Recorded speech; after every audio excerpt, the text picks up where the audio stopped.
기도하겠습니다. 우리 아버지 하나님, 은혜와 은총 가운데서 또 우리가 거룩한 주의 말씀에 대하여 함께 생각하는 시간을 갖습니다.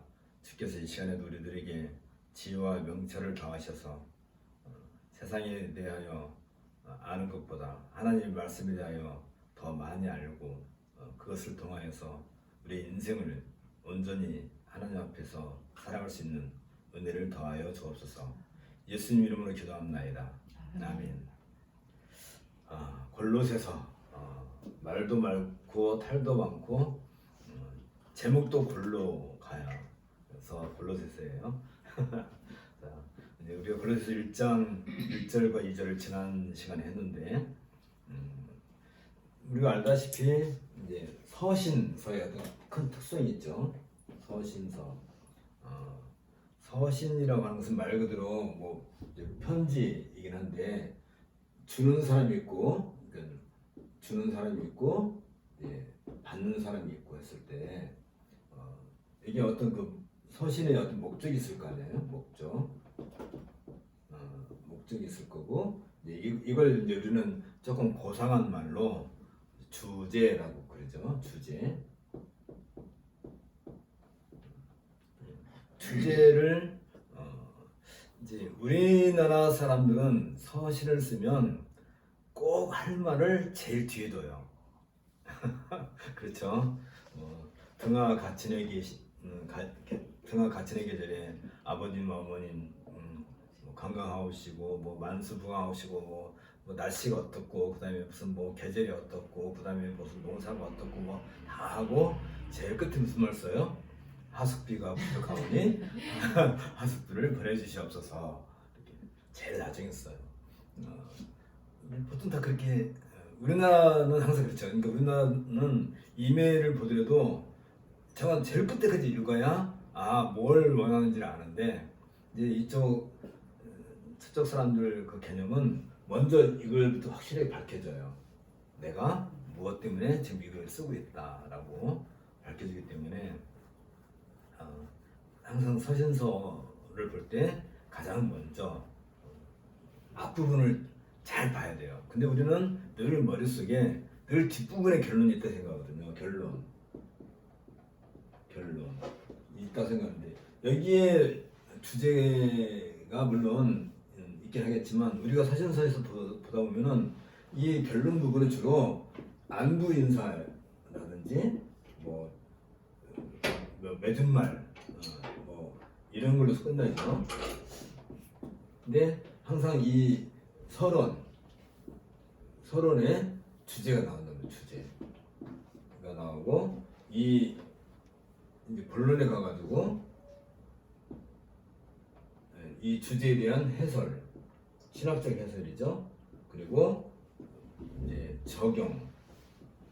적용이라 하는 것은 신학적 해설에 따른 신자의 삶에 대한 얘기죠. 이런 것들이 이렇게 서신서들의 공통된 흐름 속에 있단 말이죠. 그러니까 우리가 골로새서를 읽는다면 가장 먼저 정신을 언제 차려야 돼요? 이 주제가 무언가를 먼저 확실히 알고, 그 다음에 신학적 해설을, 왜 이 주제에 대해서 바울은 이 얘기를 하는지, 특히 이 골로새서 같은 경우에는 우주론적, 이건 우리가 수없이 얘기했어요. 기독론을 이게 먼저 얘기한단 말이죠. 그리고 이 우주론적 기독론은 뭐예요? 여기서 하고 있는 것이 뭐냐면, 그리스도는 교회의 머리다. 근데 이 얘기를 하고 싶은데 그냥 단순히 교회의 머리다라고 하면 조금 규모가 작잖아요. 그러니까 이 우주론적에서 뭐냐면 창조 이전으로 이야기를 거슬러 올라간단 말이죠. 그래서 만유의 주이시다 라고 얘기하고, 그 만유의 주이신 분이 곧 교회의 머리다 라고 하면 우리의 머리 되신 그리스도가 어떤 분인가 하는 확실한 게 된단 말이에요. 그걸 근거로 해가지고 이게 이제 기독론적 구원론적 기독론으로 넘어가죠. 구원론적 기독론 해서 교회의 머리라고 하는 그 의미가 무엇인지를 매정하게 설명을 한단 말이죠. 그리고 우리의 구원은 바로 이 그리스도에 의해서, 그리고 그리스도는 이제 우주를 초월하신 우주의 왕이신 그분인데 우리를 위해서 십자가에 죽으셨고 부활하셨고, 그래서 우리를 새 생명을 주신 분이다. 또 새 생명을 주시는 유일한 분이죠. 뭐 사실은 이런 얘기를 쭉 하는 이유가 바로 이 주제가 뭐냐면, 이 주제에 대한 얘기가, 골로새서 주제에 대한 얘기가 오늘 우리가 공부할 내용이긴 하죠. 지금 바울이 여기서 하고 싶은 얘기는, 우리가 이제 골로새서 1장 3절부터 8절에 그 내용이 이제 자세히 나와 있지만, 가장 중요한 것은 1장 6절, 이 복음이 이미 너에게 이르매 너희가 듣고 참으로 하나님의 은혜를 깨닫는 날부터 너희 중에서와 같이 또한 온 천하에서도 열매를 맺어 자라는도다. 골로새서 1장 6절. 결국 뭐예요? 열매를 맺는 거예요. 어떤 열매? 복음의 열매. 이 복음이 열매를 맺기까지의 그 내용, 이 해설이죠. 이런 것이 다 복음의 내용인 것이죠.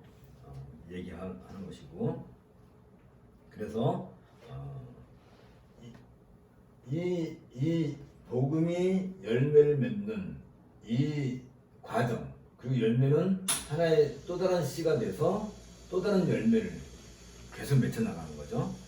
이걸 갖다가 복음의 진전이라고 한단 말이죠. 복음의 진전이라고, 복음이 세상의 역사 속에서 계속해서 한 발 한 발 이게 아주 범무도당당하게 나아가는 거죠. 누구를 통해서? 바로 이 복음을 받은 이 골로새 교회 성도들을 통해서. 그리고 그걸 가르쳐서 얘기는 하나님의 은혜를 깨닫는 날부터, 하나님의 은혜를 깨닫는다는 것은 무슨 말인가 하는 것에 대해서도 바로 이런 것들을 설명한단 말이죠. 그러니까 이 주제를 명확하게 먼저 이해하지 않으면 왜 바울이 이렇게 본문에서 이런 신학적인 해설을 하고 있는지 우리가 놓치기가 쉽단 말이죠. 물론 이제 이 부분에 대해서 우리가 더 공부할 것이겠고, 그러면 이 이야기하기 전에, 이제 이 주제를 제시하기 전에 서론에서 바로 먼저 인사말을 하죠. 인사말. 우리가 알다시피 하나님의 뜻으로 말미암아 그리스도 예수의 사도된 바울과 형제 디모데는 골로새에 있는 성도들, 곧 그리스도 안에서 신실한 형제들에게 편지하노니 우리 아버지 하나님으로부터 은혜와 평강이 너에게 있을지어다. 이렇게 이제 인사말부터 시작을 하는 거죠. 우리가 이제 이 부분에서는 다 지난번에 설명을 했고, 이것만 갖고도 또 오늘 한 시간을 다 공부해도 모자라겠는데, 어쨌든 그러면 이 서신에 이제 이런 내용을 담은 서신의 특별한 어떤 의미라고 할까요? 바울 서신에서 바울 서신뿐만 아니라 다른 복음서도 마찬가지고, 구약 성경도 마찬가지고, 이 서신을 기록한 분들이 이 수신자이고, 기록한 사람이 수신자에게 이 서신을 보낼 때 일반적인 서신, 편지와 다른 점이 있는 거죠. 어떤 면에서 다른 점이 있어요? 적어도 이 서신은 이 복음에 대한 내용을 언급할 뿐만 아니라 하나님의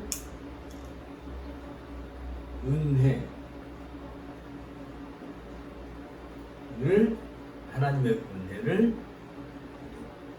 보여주는, 전달하는 그런 점에 있어서 이걸 갖다 우리는 뭐라고 하냐면 계시라고 합니다. 계시. 계시라고 한다는 것은 굉장히 중요한 말이죠. 계시라고 하는 말이. 그래서 이 계시가 어떤 내용을 담고 있는 거예요? 지금 우리가 얘기한 이 모든 것을 다 담아서 보여주는 거죠. 계시는 뭐예요? 감춰져 있던 것을 드러내 거다. 감춰지기 이전은 비밀이지만 감춰지고 난 이유는 이제 더 이상 비밀이 아닌 것이겠죠. 어쨌든 간에 이 계시, 이 계시에 어떤 게 그러면 참된 계시냐 아니냐 하는 것은 늘 남아있어요.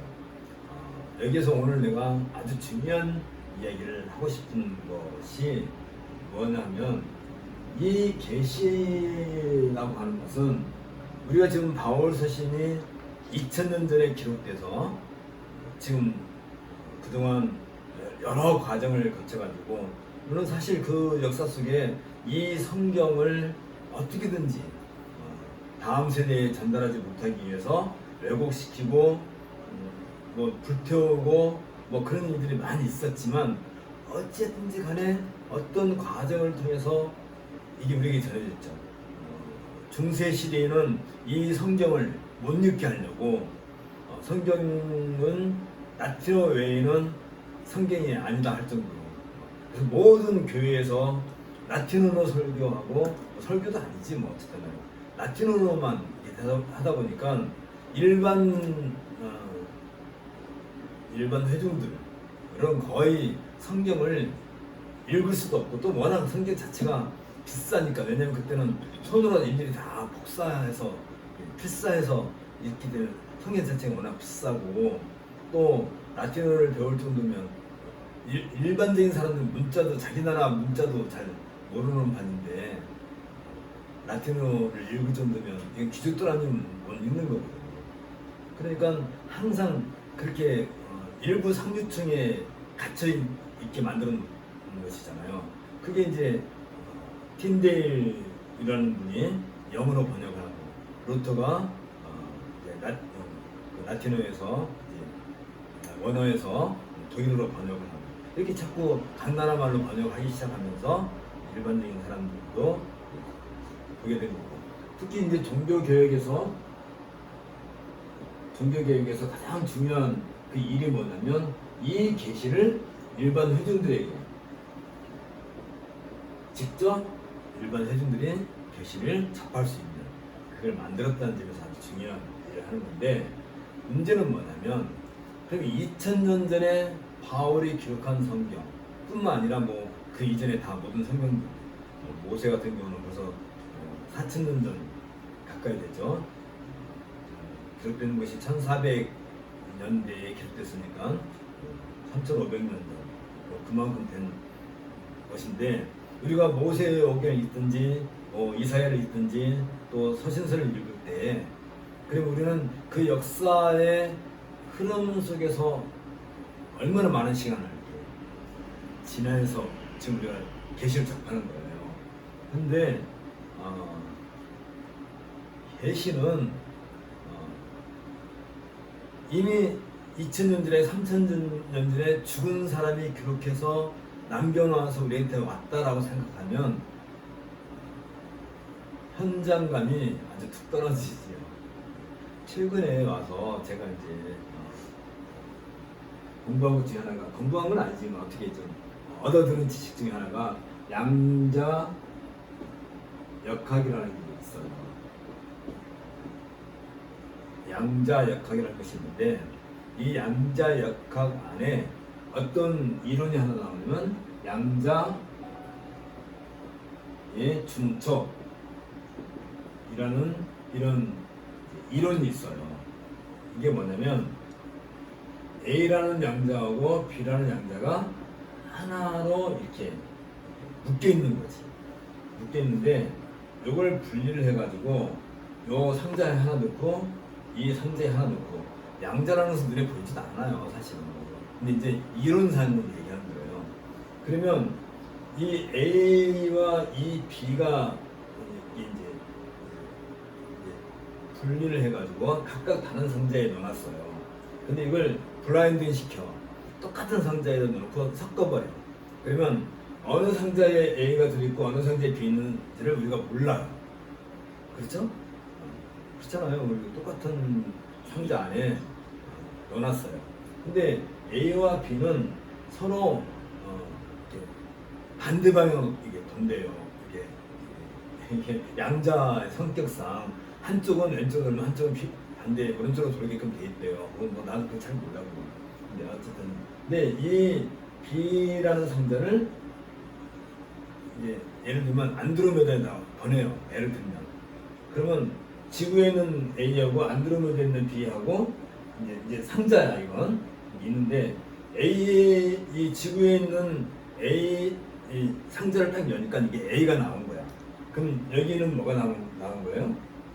당연히 B가 있는 거지. 여기가 얘가 B가 나왔다. 그럼 얘는 A가 나온 거야. 이게 이론상으로 이게 왜 지금 우리에게 이제 중요하게 와닿냐면 이 거리가 빛으로 가면 엄청나게 먼 시간이 필요하잖아요. 그런데 내가 이 상자를 딱 여는 순간 이쪽 상자의 내용, 정보를 내가 아는 거잖아요. 이건 빛으로 가는 안드로메다까지 빛으로 얼마 걸려요? 한 400년 걸리나? 예를 들면 뭐 한 400년 걸린다 한다면 이게 B인지를 알려면 몇 년이 걸려야 돼? 빛으로 간다 하더라도 400년이 걸려야 알 수 있는 건데 여는 순간에 뭘 아는 거예요? 이걸 아는 거예요. 이쪽 정보를 아는 거예요. 뭘 알아요? 정보를 알아요. 이제 이 얘기를 왜 하냐면 지금 우리가 골로새서 1장부터 읽기 시작하잖아요. 이 골로새서를 읽는 순간에 우리는 지금 누구랑 이 대화를 하는 거예요? 누구에게서 이 정보를 받는 거예요? 바울에서 받는 거라는 거지. 그러면 2000년 전에 우리에게 써서 보낸 정보를 지금 아는 게 아니라 내가 이 골로새서를 읽는 순간에 나는 실시간으로 이걸 여는 순간에 이 내용을 아는 것처럼 내가 이 골로새서를 열고 읽는 순간에 하늘에 있는 바울이 우리한테 해주고 있는 얘기를 듣는 거야. 느낌이 와요? 안 와요? 그러니까 이 골로새서를 딱 덮고 있는 순간에는 이 책을 딱 덮고 있는 순간에는 이 정보의 내용을 모르잖아요. 무엇인지를. 근데 딱 열면 뭐가 알아요? 내가 이걸 비유로 얘기한 건데 이걸 여는 순간에 이쪽 얘기를 여기 있는 정보 내용을 알잖아요. 내가 이 골로새서를 여는 순간에 바울이 갖고 있는 신학적인 정보를 내가 아는 거란 말이지. 놀랍지 않아요? 그게 계시의 성격이에요. 계시의 성격. 물론 이게 오래전에 있었던 얘기지. 이게 예를 들어서 2000년 전에 이 상자 안에 뭐가 있었다 생각해봐요. 네, 상자 2개가 있어. 2000년 전에도 있었고 이것도 있었어요. 저쪽에 수도 있는데 2000년이 지난 지금 여는 순간에 지금은 이게 남아있는데 이건 2000년 전에 없다고 생각해요. 2000년 전에 없었다고 생각해봐요. 그러면 이걸 여는 순간에 2000년에 이 안에 있는 것을 내가 알 수 있다는 거예요? 없다는 거예요? 알 수 있다는 거죠. 마찬가지로 바울 서신뿐만 아니라 이 계시의 특성은 우리가 이 계시를 접하는 그 순간 우리는 실시간으로 이 계시를 우리에게 전해준 그분의 정보를 우리가 받고 있다는 거고 결국은 이 계시는 우리가 알다시피 요한 사도가 요한 1서에서 얘기한 것처럼 이 계시는 성경이라고 하는 이 계시를 통해서 내가 사도를 만나고 사도는 그리스도를 만나고 그리스도는 하나님이시고 그래서 나와 하나님과 직접 교류, 교제, 코이노니아가 가능한 것처럼, 다시 말하면 이 계시의 큰 특성을 우리가 염두에 두고 성경을 접할 때, 나는 2000년 전에 기록한 바울의 편지를 지금 읽고 있구나 라고 생각하지 말고, 바울은 지금도 하늘에서 우리랑 직접 만나고 있구나 라고 해야 되죠. 그런데 이제 문제가 있어요. 누군가가 똑같은 이제 상자를 하나 이제 가짜로 만들어 놓다 한다면 이 안에 있는 정보하고 여기 있는 정보하고는 달라질 거 아니에요. 그러면 이 계시가 참된지 아닌지 하는 것에 대해서는 오늘 또 다른 얘기긴 하지만, 우리가 전에 공부를 했지만 계시는 항상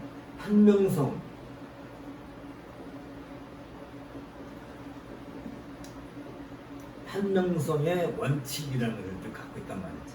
어떤 의미에서?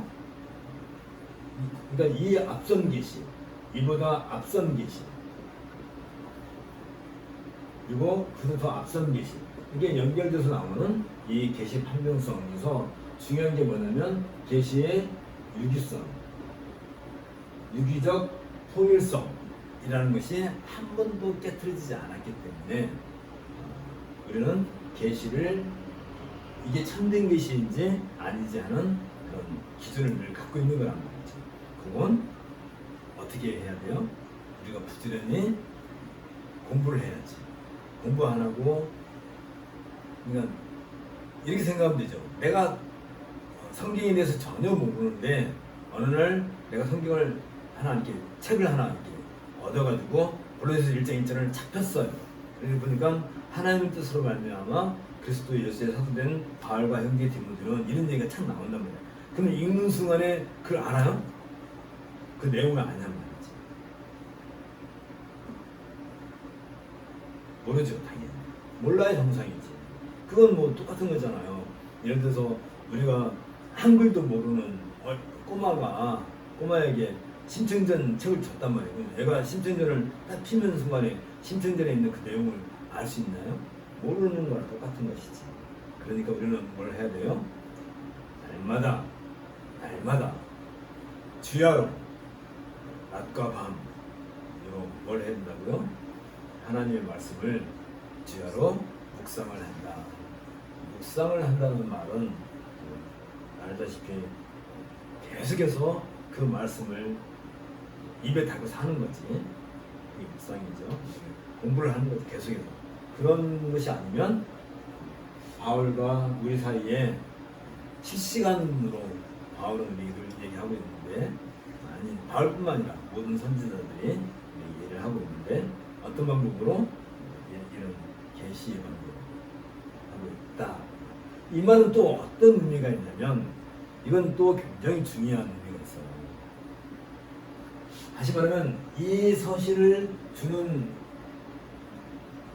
서신을 받는데 이 계시가 아니고 그냥 일반 편지면 그냥 종이 쪼가리가 간 거지. 그 종이쪽을 보고 사람이 읽고 내가 그 사람의 어떤 요청에 응답할 수도 있고 안 할 수도 있어요. 그죠? 그거야 뭐 상관없잖아. 내가 예를 들어서 편지를 보내가지고 나 하숙비가 있는데 보내주세요. 부모 같으면 아이고 이 불쌍한 녀석하고 이제 하숙비를 보내줄 수 있지만, 또 다른 면에서 보면 이 녀석이 버르장머리 없이 하숙비 보낸 지가 엊그제인데 또 왜 보내느냐고 안 보낼 수도 있는 거잖아요. 상황에 따라서 얼마든지 그건 뭐 받을 수도 있고 안 받을 수도 있고, 또 전혀 모르는 사람 같으면 이걸 내가 왜 받아가고 이걸 버리면 돼요. 그러나 이 계시로서의 서신은 이건 나에게 주어졌는데 내가 거부할 권한이 없어요. 이건 왜 그러느냐? 사실은 이 서신을 받는 순간, 이 서신을 받는 것 같다. 우리가 처음에도 얘기했어요. 첫 번째 시간에도 얘기했는데 어떤 의미가 있어요? 이 서신을 기록하는 사람이 이 서신을 받는 사람에게 서신이 왔을 때, 계시로서의 서신이 왔을 때 여기에 파루시아, 다시 말하면 인재, 프레젠트. 그러니까 단순히 책으로서 이런 어떤 그 문서로서 우리한테 온 게 아니라 이 계시로서의 성경을 우리가 이렇게 여는 순간 거기서 누가 나타난다고요? 바울이 프레젠트 한단 말이에요. 파루시아 한단 말이에요. 근데 이 바울이 누구냐면 하나님의 뜻으로 말미암아 그리스도 예수의 사도가 된 분이야. 누구의 사도? 그리스도 예수의 사도가.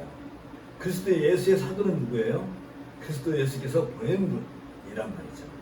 그 말은 뭐냐면 우리가 이게 바울이 파루시아 하는 게 아니라 바울과 함께 누가 파루시아 하는 거예요? 그리스도 예수가 파루시아 하는 거예요. 그러니까 골로새서를 딱 여는 순간 우리는 누구를 만나요? 바울을 만나지만 바울을 보내신 그리스도 예수를 만나는 거예요. 근데 그 그리스도 예수가 누구냐면 우주의 왕이시고 이 우주가 존재케 한 분이고 이 우주가 그를 위해서 창조가 됐다 한다면 그분이 내 앞에 와서 나에게 이런 얘기 하실 때 이걸 거부할 뭔가 그 자체가 기적이지. 당연히 나에게 찾아오시는 그 자체만 해도 너무너무나 말로 할 수 없이 큰 은혜일 뿐만 아니라 그 자체만 갖고도 우리는 기절초풍하는 노릇이지. 하나님을 만나는 거. 구약에서는 하나님 앞에 사람들이 오는 것을 하나님이 금하시죠. 시내산에서 이스라엘 백성들을 다 정결케 하고 난 뒤에 경계를 그어놓고 이 안으로 들어오지 마라. 들어오면 어떻게 된다고요? 내가 그들을 충돌해서 그들이 죽을까 하노라. 들어오지 못하게 하시는 분이라고. 그런데 이 바울을 통해서, 아니 바울뿐만 아니라 성경의 기자들을, 저자들을 통해서 하나님이 우리를 찾아오시는 거예요.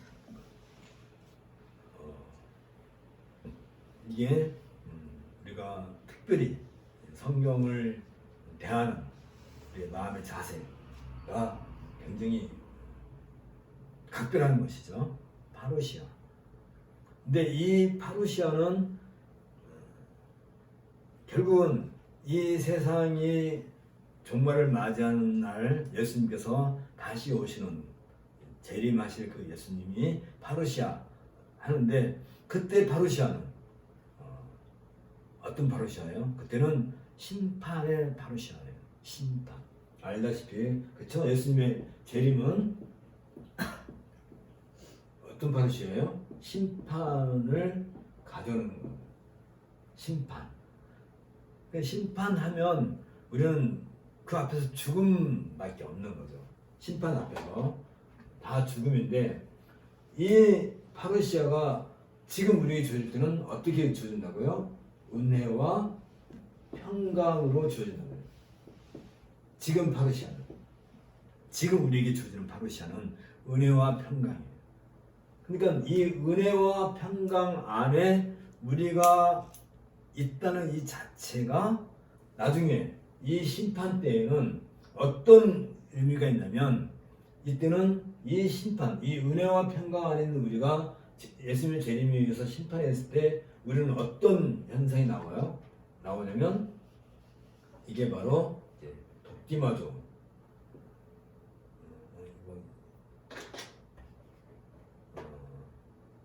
분별, 정년.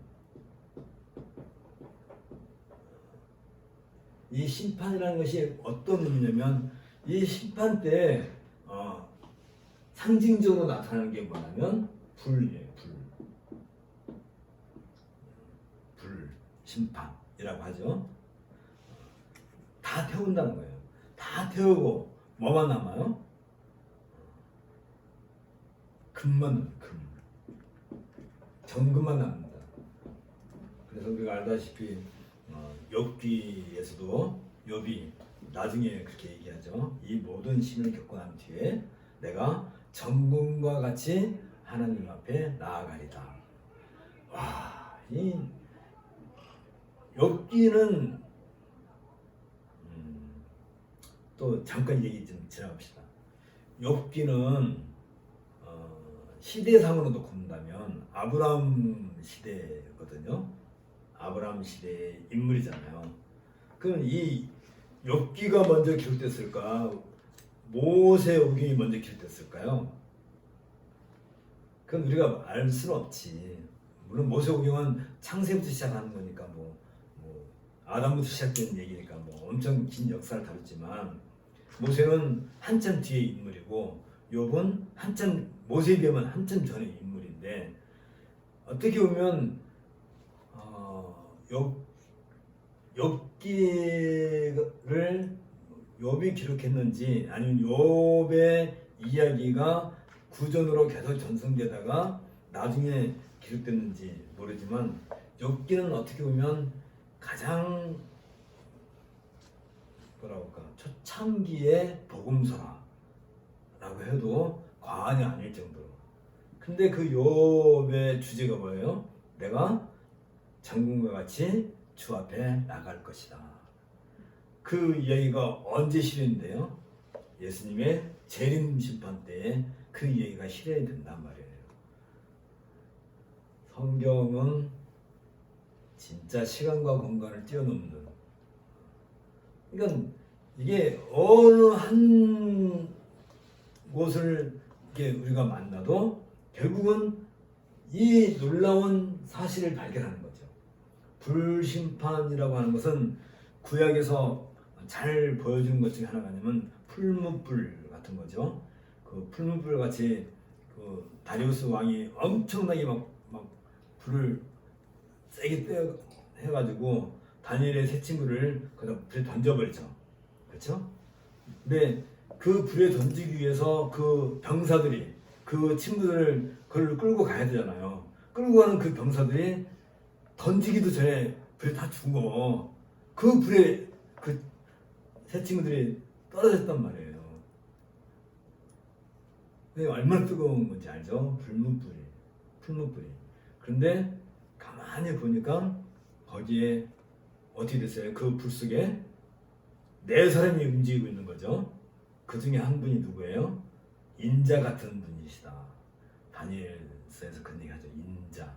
그 인자가 누구예요? 요한계시록에서 촛대 사이로 이렇게 움직이시는 그분, 인자란 말이죠. 다니엘서와 요한계시록은 한 몸이야. 어쨌든 이 금과 같이 나오리라 하는 정금으로 다시 태어난 그렇다면 이 자체가 원래가 금이어야 되지. 그래야 금이 남는 거지. 불순물이 깨는 걸 다 털어내고 그것이 어디서 시작돼요?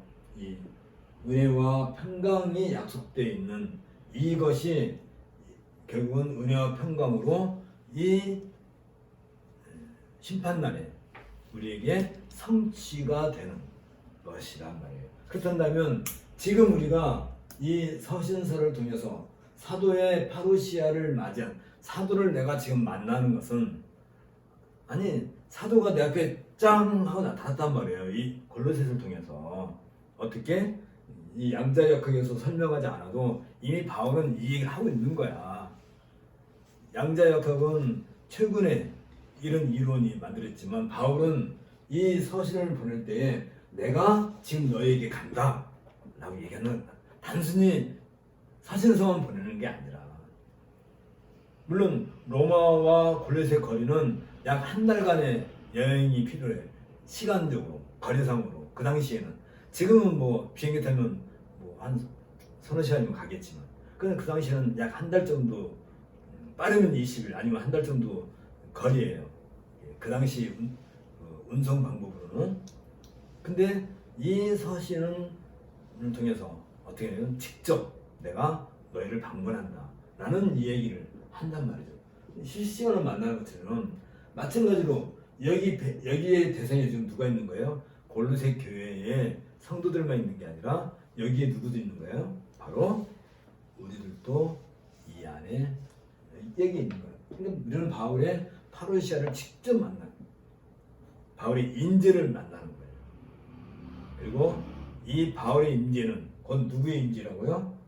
이 바울을 보내신, 사도로 보내신 그리스도 예수의 임재를 얘기하는 것이고, 그 그리스도의 임재가 2절에서 어떻게 돼요? 우리 아버지 하나님으로부터 은혜와 평강이 너에게 있을지어다.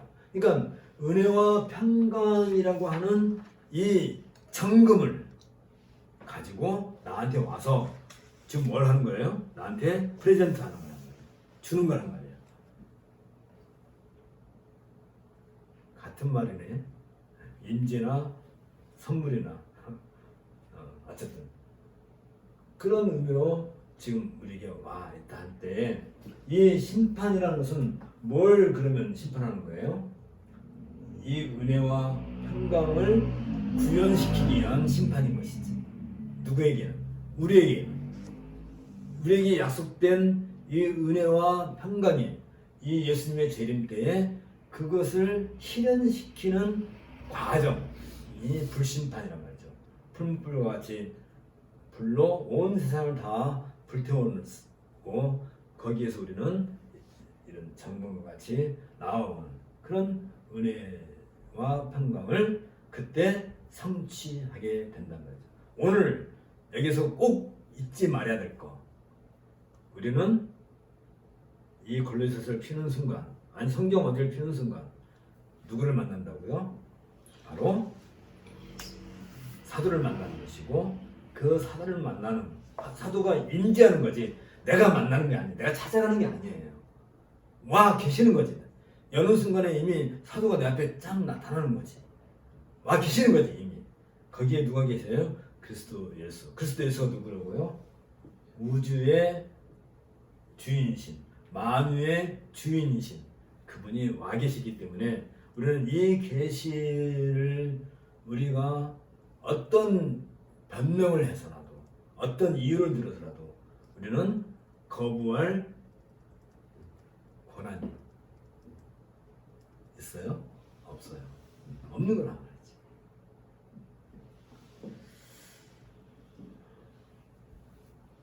자, 이건 지난 시간에 이제 했었어야 될 얘기인데 오늘 정리하고 49페이지로 넘어갑시다. 그래서 이제 3절부터 8절까지 바울이 이제 이 서신의 주제, 이 주제를 3절에서 1장, 3절에서 8절을 통해서 우리에게 그 내용을 얘기하고 있는 거예요. 근데 이 골로새서의 주제로 얘기할 때 바울은 특별히 무엇에 대해서 하나님께 감사하고 있냐면, 이 감사와 이제 기도와 감사에 대한 얘기인데, 무엇에 대해서 얘기냐면 바울은 이제 아까 우리가 1장 6절을 읽었죠? 다시 한번 읽어볼까요?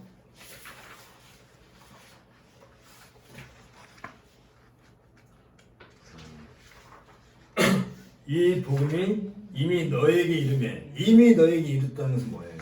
지금 파루시아가 되는 거예요. 파루시아.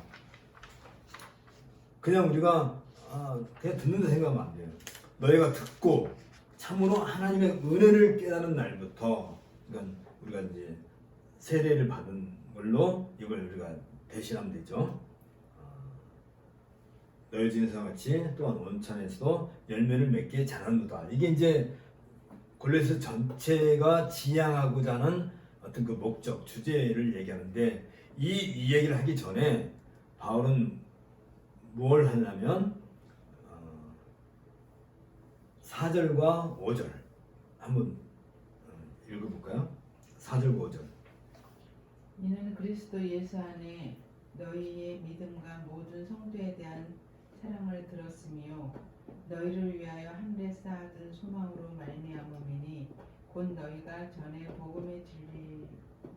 복음 진리의 말씀을 들은 것이라. 네. 이건 지금 바울이 하나님께 감사하는 내용이 뭐냐면 너희의 믿음과 사랑과 소망. 먼저 언급을 한단 말이죠. 그러니까 이 믿음과 사랑과 소망이 뭘로 나와요? 복음의 열매로 이야기가 되는 거예요.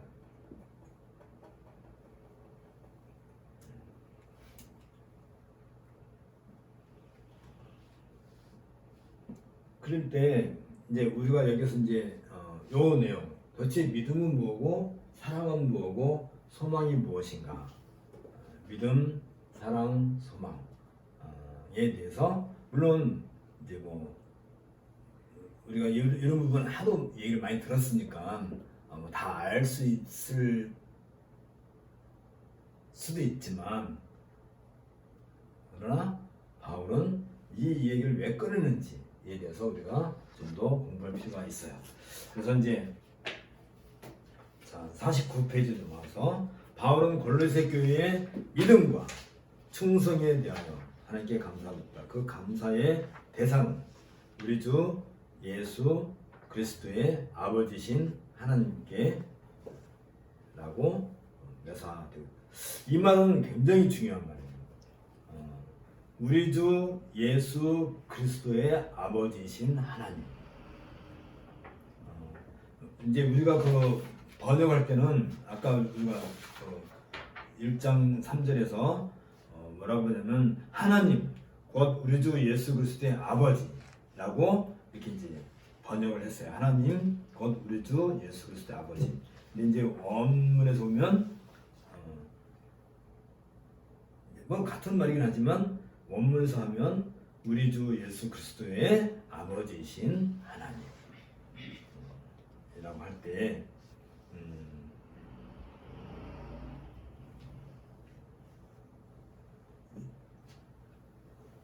주 예수 그리스도. 나는 이 이름은 우리가 그동안 수없이 얘기했어요. 예수는 항상 무엇과 관련돼요? 성육신. 이제는 안 돼요. 그리스도는 부활, 승천. 물론 구약의 메시아지만 부활과 승천해서 왕으로서의 그 개념이 그리스도 안에 담겨 있다고 했죠. 주는 뭐예요? 주는 하나님. 구약에서 말하면 여호와.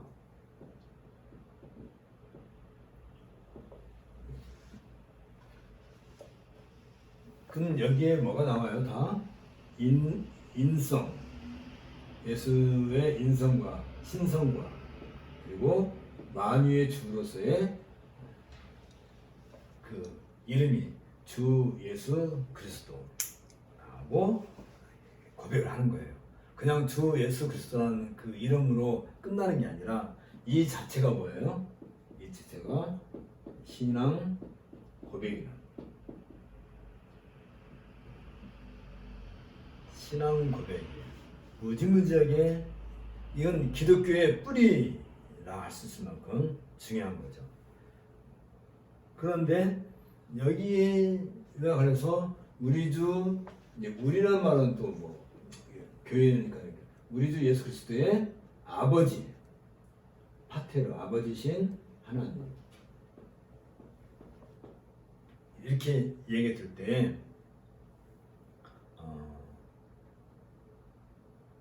우리는 인성을 가진, 다시 말해 성육신하신 예수님을 우리는 직접 만나죠. 어떻게 만나요? 아까 우리 얘기한 것처럼 사도의 파루시아가 곧 그리스도 예수의 파루시아로 우리는 그분을 직접 만나요. 그리고 직접 손으로 만지고 입맞춤을 하고 또 도마처럼 옆구리에 참자국도 만지고 손과 발에 못자국도 만지고 이 직접 만질 수 있어요. 그런데 하나님은 본래가 하나님은 영이시기 때문에 우리가 하나님을 만날 방법은 없어요. 만날 수도 없고 또 만나지지도 않고. 그런데 어떻게? 바로 이 주 예수 그리스도의 아버지신 하나님이 그 하나님이 누구를 통해서? 주 예수 그리스도. 바로 이 예수를 통해서 우리에게 직접 찾아오시는 거예요. 그래서 이 신앙 고백 속에는 뭐가 있냐면 하나님의 임재, 하나님의 파루시아, 그리고 하나님께서 우리에게 이렇게 직접 오늘 이 모든 행위를 갖다 뭐라고 한다고요? 아까 우리가 얘기한 것처럼 이거 갖다가 계시의 행위라고 한단 말이죠. 예, 같은 말이에요. 그러니까 우리 주 예수 그리스도를 통하지 않고 우리 주 예수 그리스도의 아버지이신 그 하나님을 알 방법이 없는 거야. 이 말은 굉장히 중요한 거예요. 왜 중요하냐면 우리가 늘 얘기하듯이 십계명의 제1계명, 우리가 지난 시간에도 이게 강조했었어요. 이게 하나님을 아는 지식이란 말이에요. 가장 으뜸되는 하나님을 아는 거예요. 아는 거. 근데 도대체 우리가 무슨 재주로 어떻게 하나님을 아느냐 할 때 우리 주 예수 그리스도로 말미암지 않고는 하나님을 알 방법이 없고, 하나님은 우리 주 예수 그리스도를 통하지 않고서는 자신을 우리에게 절대로 알려주시지 않는다는 그런 의미가 이 안에 담겨 있어요. 요 이야기 하려고 이 앞에 내가 그 얘기를 정확하게 한 거예요. 이건 무지무지하게 중요한 얘기예요. 하나님은 주 예수 그리스도 외에 다른 방법으로는 절대 우리 하나님을 우리에게 보여주시지도 않고 알려주시지도 않아요.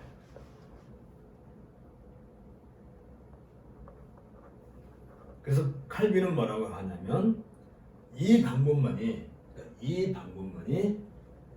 성도들이 하나님께 이르기를 원할 때 유일한 열쇠다. 유일한 열쇠다. 이렇게 칼빈은 설명을 해요. 그러니까 우리가 하나님을 아련하기 위해서 문을 열고 들어가야 되는데 이 문을 열 수 있는 유일한 열쇠가 뭐라고요? 유일한 열쇠가 우리 주 예수 그리스도로 말미암는 계시만이 유일한 열쇠가 된다라는 말을 해요. 이렇게 우리가 하나님을 아는 지식에 우리가 이제 있을 때에 비로소 거기에서 등장하는 게 뭐냐면 바로 믿음과 사랑과 소망이라고 하는 이렇게 이해가 되는 거예요. 특별히 여기에서 우리라고 하는 얘기가 나오는데 우리 주 예수 그리스도라고 할 때 이 신앙 고백에는 여기는 항상 무엇이 전제가 되냐면 우리가 먼저 예수를 알아보고 당신이 우리를 위해서 십자가를 지시고 피를 흘리십시오. 왜 피를 흘려야 되냐면 구약에서 늘 죄사함과 관련되는 피는 곧 죄사함이잖아요. 죄사함과 관련되는 제사 얘는 늘 피가 따랐단 말이죠. 그래서 1년에 한 번씩 대제사장은 늘 이 피를 가지고 법궤에 가서 제사를 드리는 일처럼 늘 피를 해야 죄사함, 구원, 속죄, 속량, 또 고엘 다 구원과 속죄 합치면 구속이지. 이게 구속이지. 다 같은 말이죠. 이게 다 같은 말이에요. 다 뭐가 다른데요? 고엘과 같은. 고엘, 기업, 물을 자. 우리가 고엘에 대해서 공부했어요. 기억나죠? 기업 물음 이을 자. 기업과 관련된 어떤 기업? 이건 구약에서 중요한 이건 뭐 구약에서는 하나님 나라의 기업이죠. 하나님께서 그의 백성에게 뭐라고요? 나는 너희의 아버지가 될 것이다. 아버지. 그 말은 뭐예요? 우리는 그의 아들. 요즘은 아들이라 쓰면 안 돼. 자녀. 남녀 평등에서 자녀. 우리는 그의 아버지시고 우리의 자녀다 할 때 이게 이제 기업과 관련된 거예요. 이 기업이라는 게 뭐예요? 유산을 상속받는 거지. 어떤 유산을 상속받아요? 하나님 나라에 대한 유업을 받는 거지. 그러니까 다 같은 얘기지만 여기에 꼭 필요한 게 뭐라고요? 죄사함이라고 하는 피란 말이에요. 피. 이걸 구약에서 충분히 다 계시했기 때문에 구약을 공부한 사람들이 예수에게 와서 우리를 위해서 죽어라 라고 요구를 했나요?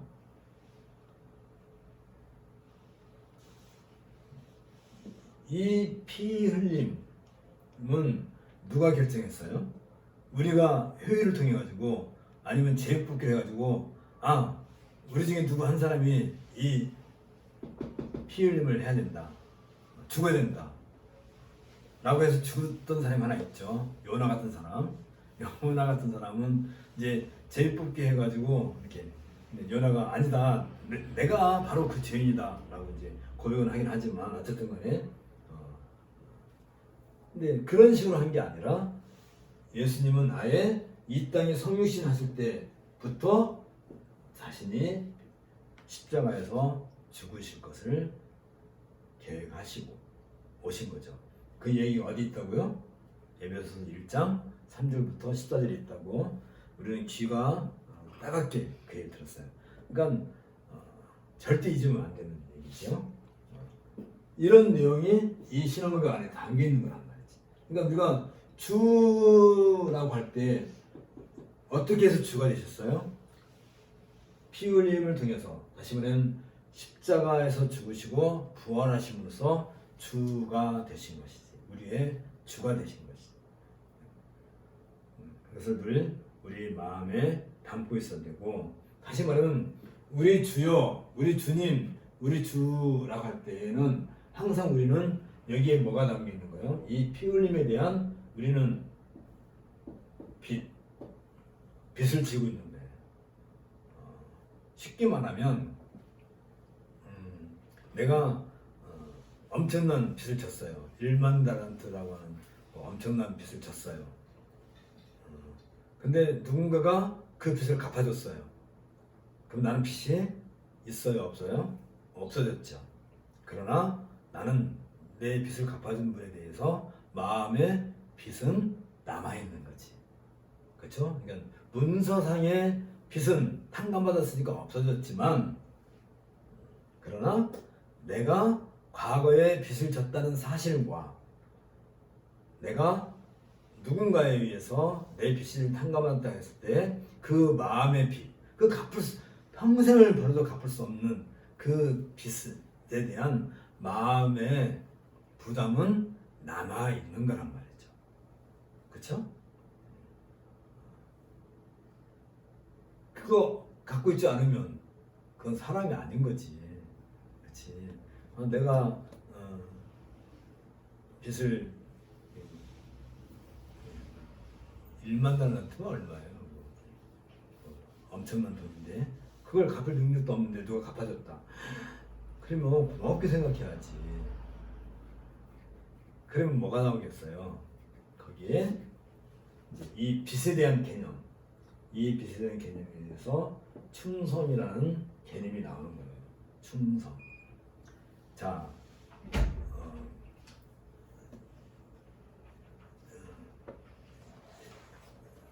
빚 하면 충성이라는 말을 나올 때, 충성은 주로 이제 어떻게 충성 관계 나오는데요?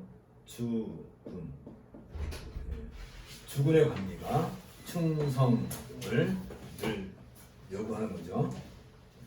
그러면 이 주군, 나의 주군은 어떻게 해서 나의 주군이 돼요? 사실은 이 주군이 나에게 뭘 줘요? 월급을 준단 말이지. 월급. 셀러리맨 할 때 그 셀러리를 주는 거죠. 그게 나의 주군이. 이제 지금은 막 다 이렇게 뭐 월급쟁이처럼 하는 거지만 이제 전에 옛날에는 이 월급을 준다는 것은 다시 말하면 내 생명, 생계를 유지시켜 나가기 위한 거잖아요. 일종의. 그러니까 내가 이 주와 나 사이에는 항상 빚의 관계가 있는 거란 말이죠. 빚의 관계. 예를 들면 내가 어느 부대에 군사로 들어갔는데 월급을 안 줘봐. 그분이 나의 주군인데 주군인 네가 알아서 먹고 살아라 한다면 그 주군이 아닌 거지. 마찬가지로 우리가 주라고 할 때는 항상 이 속에 뭐가 담겨 있어요.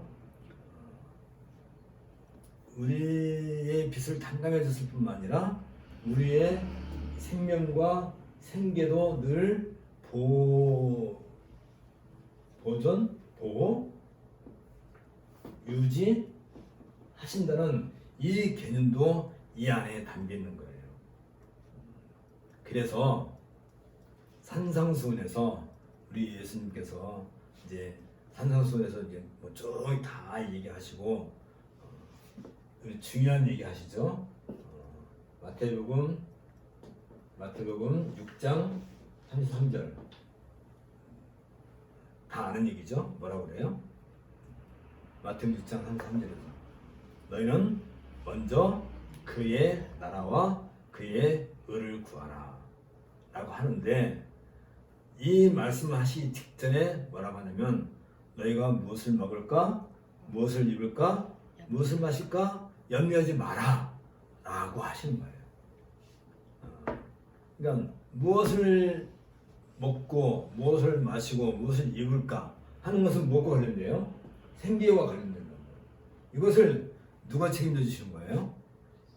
주님이 책임져요. 우리 주님. 그러니까 우리가 주여라고 할 때 나의 모든 일상에 대한 책임을 져주시는 분이기 때문에 주라고 하는 거지. 그걸 안 져주면 나의 주인이 아닌 거지. 그래요? 정말 그래요? 그렇게 믿고 살아요? 그리고 하는 게 뭐냐면 이 주는 늘 우리에게 충성을 요구할 때 충성은 그냥 충성을 요구하는 게 아니라 그 충성에 대한 어떤 그 임무를 요구한단 말이에요. 임무. 너 나가서 싸워라.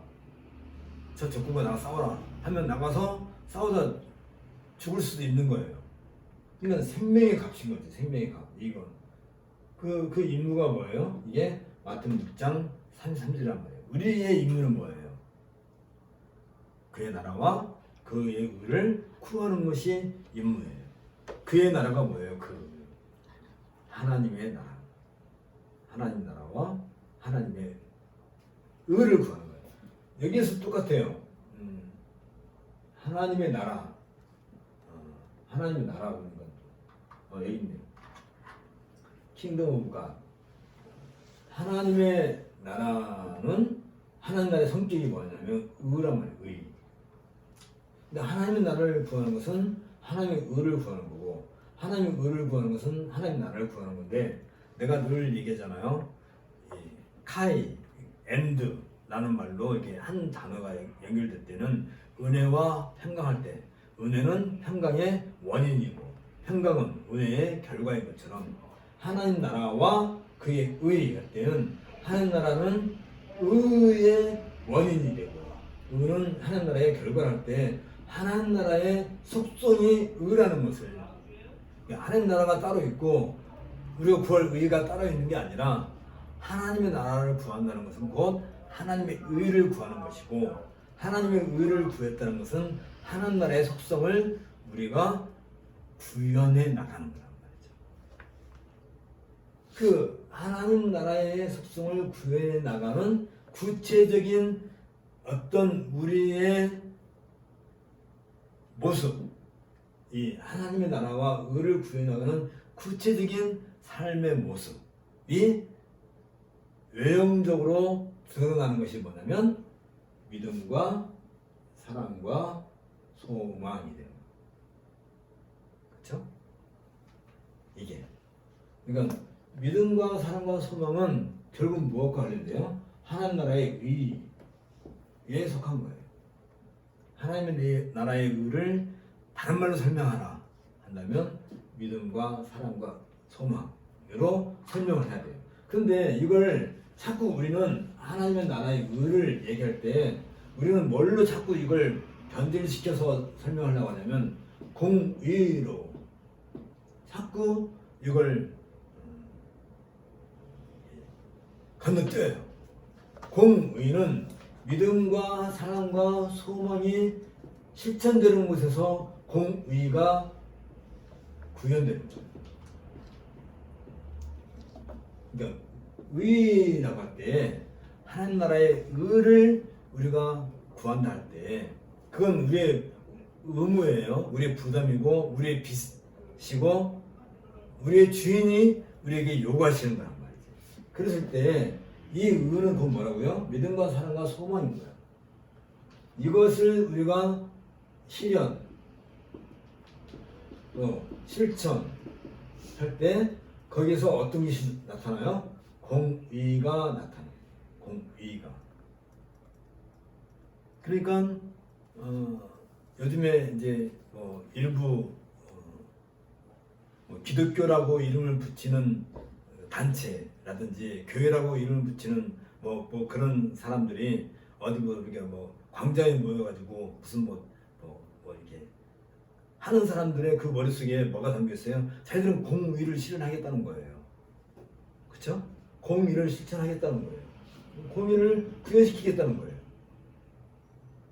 그런데 이 공의는 그렇게 외쳐가지고 되는 게 아니라 무엇을 근거로 해야 된다고요?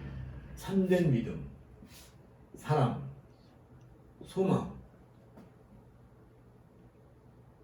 이것이 내 삶으로 구현되지 않는, 실현되지 않는 공의는 그 공의가 아니라 그냥 나가서 외치고 그리고 그 다음에 뭐예요? 그 끝나고 나면 집회 끝나면 가서 막걸리 집 가서 막걸리 먹고 그리고 그 다음 날은 잊어버리는 거야. 그 아무 상관이 없는 거야. 그 다음에 또 모이자면 또 가서 또 해. 그래서 소리쳐. 그리고 가서 또 그게 무슨 공의냔 말이야. 공의는 이건 어떤 공허한 구름이 아니에요. 이건 실제로 실체. 실체라고 하는 것은 열매를 얘기해요. 여기 한 나무가 있는데 사과가 맺혀 있다 하는데 사과를 따려고 가서 보니까 그냥 형상만 있어. 사과 같은 무슨 모양만 있지 실체가 없다면 그 사과나무가 아닌 거지. 여기 나무가 있는데 여기서 무슨 열매를 따야 이게 사과나무고 배나무고 감나무고 하는 거지. 그냥 우리가 상징적으로 이게 이제 하죠. 우리가 늘 남녀 사이에 한참 이제 연애할 때 데이트할 때 이렇게 하트 이렇게 뽕뽕뽕 이렇게 한단 말이죠.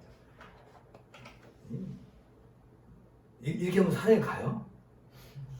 뽕뽕뽕 이렇게 하면 사랑이 가냐고요. 뭘 해야 돼요?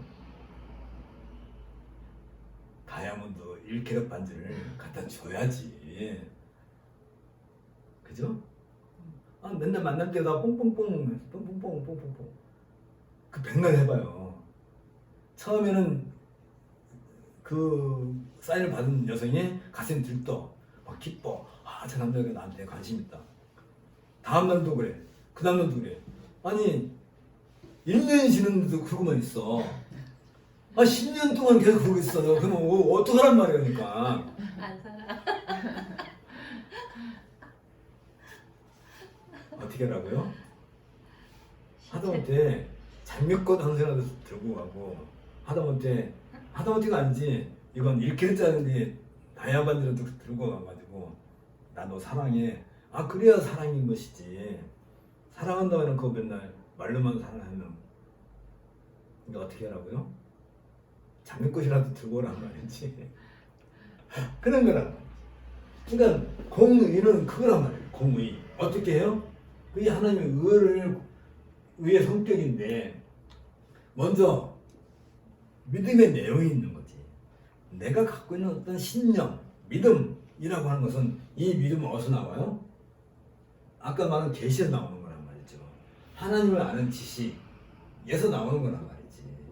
그 하나님을 아는 지식은 그리스도 외에 다른 방법이 없는 거예요. 그러니까 누구가 선동해가지고 히틀러가 선동을 한다든지 요즘에 뭐 전 아무개가 뭐 선동한다든지 그런 것에서 믿음이 나오는 게 아니란 말이죠. 하나님을 아는 지식에서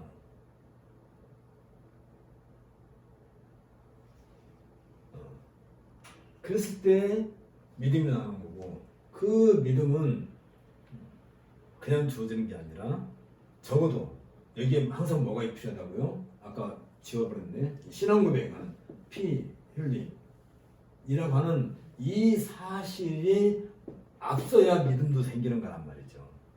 이거 없이 믿음이 어떻게 나와요? 뭘 믿어요?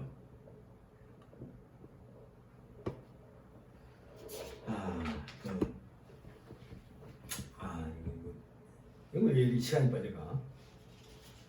할 얘기가 되게 많네. 이 얘기를 빨리 끝내야 다음에 진도가 나가니까. 바로 그랬을 때 우리 주 예수 그리스도의 아버지 이제 하나님이란다면 이제 이 얘기 마저 하고 그리고 사랑은 복음의 열매를 맺는 직접적인 원인이 되지만 이 복음의 열매는 항상 뭘 가지고 있어야 돼요? 소망, 하나의 씨앗. 내가 이제 사과를 하나 땄어요. 사과를 하나 땄으면 사과 안에 뭐가 있어요? 씨가 있었어. 그 씨를 심으면 거기서 또 사과나무가 또 나와야 되는 것이지. 그런데 요즘에 워낙 인조 사과가 너무나 사과같이 만들어지잖아요. 진짜 먹을 수도 없지만 원래 열매는요. 모든 열매를 먹으라고 주는 게 아니에요. 사과라든지 배라든지 감이라든지 모든 열매는 그걸 우리가 먹고 버리라는 데 목적이 있는 게 아니라 그 열매를 맺은 목적이 뭐예요? 그 나무가 열매 맺은 목적이 뭐야? 씨가 계속해서 세대와 세대를 건너서 계속 이어서 이어지는 거예요. 결혼하는 목적이 뭐예요? 자녀를 결혼해가지고 알콩달콩 맛있는 것만 먹고 그러는 게 아니잖아요. 뭐 하라는 거예요? 이 믿음을 계속해서 전수시키는 거지. 계속해서 이 믿음이 계속해서 이어져 나가야 돼. 그러라고 결혼도 하는 거란 말이지. 그게 사랑이란 말이지. 그러라고 사랑을 하는 거예요. 그런 거고. 그리고 얘는 늘 씨의 성격이 있어서 소망을 갖는 거예요. 어떤 소망이에요? 결국은 예수님의 파루시아, 재림을 소망하고 우리가 천국 백성으로 살아가는 그날을 소망하게끔 하는 것이 소망인 거지. 그러니까 이런 소망이 뭐라고요? 의란 말이에요. 의. 하나님의 의란 말이에요. 그게 의예요. 그리고 이런 삶이 나타나는 그 중에 하나의 현상이 세상에서 공의가 나옵니다. 공의에 하나님의 공의가 최초로 실현되는 곳, 구현되는 곳 어디 있겠어요? 바로 가정이에요. 가정. 내 가정에서부터 공의가 실현이 돼야 되는 거지. 내 자식들에 대해서는 이런 믿음에 대해서 전해주지도 않고 내 자식들에 대해서는 아무 책임도 안 지면서 광장에 나와가지고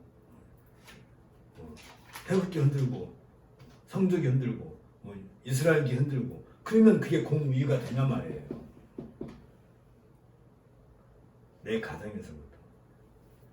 그래서 이 가정이 뭘 해야 되는 거예요? 이 믿음과 사랑은 결국은 아까 쭉 얘기한 것처럼 이게 하나님의 의인데 이건 결국은 다른 말로 말하면 복음이잖아요. 다 쉽게 말하면 복음. 복음을 계속해서 이어져 나가는 그 기본적인 가장 기본적인 터전이 가정이죠. 가정. 집. 가정. 그리고 이 가정이 2개, 3개 모이면 이거 갖다가 우리는 뭐라고 그래요? 갖다가 교회라고 그런단 말이에요. 교회. 그러면 교회나 가정이나 여기는 뭐가 실현되는 거예요? 공의가 실현되는 것이고 이 교회 안에서 공의가 없다면 공의가 뭐예요? 과부에게 남편이 없는 과부에게 먹을 것 주고 고아에게 먹을 것 주고 고아를 교회가 함께 길러내고 그런 것부터 하는 거란 말이죠. 그래서 교회에서 가장 중요하게 여기는 것 중에 하나가 뭐냐면 구제란 말이지. 구제. 구제 사업은 교회가 굉장히 중요하게 얘기해야 될 사업이란 말이죠. 특별히 부모가 교통사고로 갑자기 돌아가셨다. 그럼 자녀들만 남을 거 아니에요. 그럼 이 자녀를 누가 키우냔 말이에요. 친척들에게 떠넘기는 것이 아니라 교회가 책임을 져야 돼요. 교회가.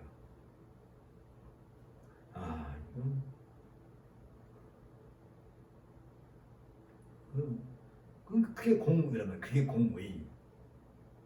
그런 것부터. 그랬을 때 이런 것을 가지고 있는 그들은 하나님을 가리켜서 뭐라고 할 수 있다고요? 우리의 아버지라고 하는 거란 말이지.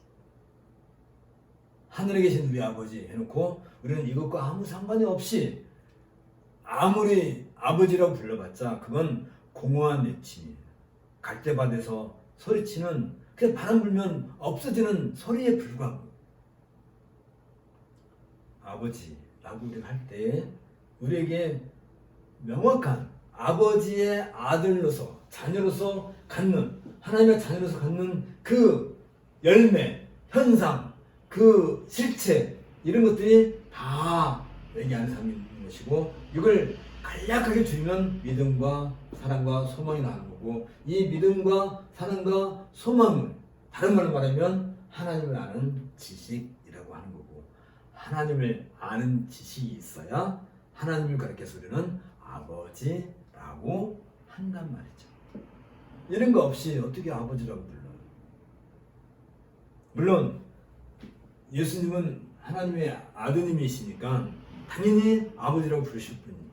그렇게 한다면 이 모든 일을 다 한꺼번에 할 수 있는 거. 그래서 결국은 우리 주 예수 그리스도이신 이분의 아버지 할 때 이 그리스도 예수 안에 우리가 뭐 하는 거예요? 연합이라고 하니까 이거 항상 거꾸로 생각해야 된다고 그랬죠? 내가 일로 들어가는 게 아니라 사실은 이분이 나를 감싸는 거지. 주 예수 그리스도가 우리를 지난 시간에 얘기한 것처럼 감싸면서 내가 물론 내 안에는 온갖 뭐 추한 거 뭐 아직도 뭐 자고 나면 때를 벗겨야 되잖아요. 그럼 맨날 목욕을 해도 다음 날 되면 또 목욕을 해야 되고 계속 이게 내 심성 자체가 그래. 이건 뭐 어떻게 뭐 예수님께서 다 빚도 갚아주시고 우리를 위해서 피를 흘리시고 성령해 주시고 다 해주셨어도 나는 여전히 그냥 그 죄책이라는 게 있는 죄책.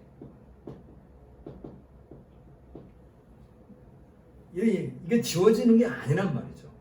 그럼에도 불구하고 우리가 그리스도 안에 있음으로써 그리스도 안에 있음으로써 우리는 하나님을 아버지라고 부르는 것이 정당하고 그럴 때에 항상 뭐가 한다고요? 이거 없이는 그렇잖아요. 이제 우리가 이제 집이 있는데 웬 젊은 애가 어린애가 뚝 뛰어들고 와서 뭐 달려들어 엄마 하고 깨어나 아빠 하고 깨어나 그럼 그게 내 아들이에요, 내 자식이에요? 서로 아는 거 알아야 하잖아요. 아니 생판 처음 본 녀석이 엄마하고 깨어나면 어떻게 되겠어요? 정신 나갔다 하겠죠.